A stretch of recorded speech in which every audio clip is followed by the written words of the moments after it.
I love the look of this cherry wood recipe box. Look at that. And with it engraved, this is with the apothecary design, but we have lots of different designs that you can see engravings on our site. Inside, you'll see, like, here's the latches inside.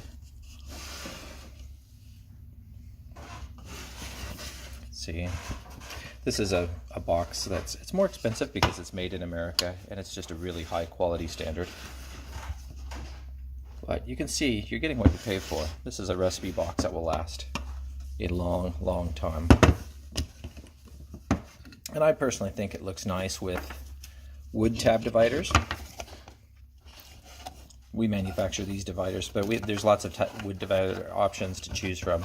This box does not come with dividers, so you'll want to pick some up that you think will match your own recipe card collection. But there you can see what it looks like with about 40 recipe cards. So you've got plenty of space for all the recipes you'll ever need.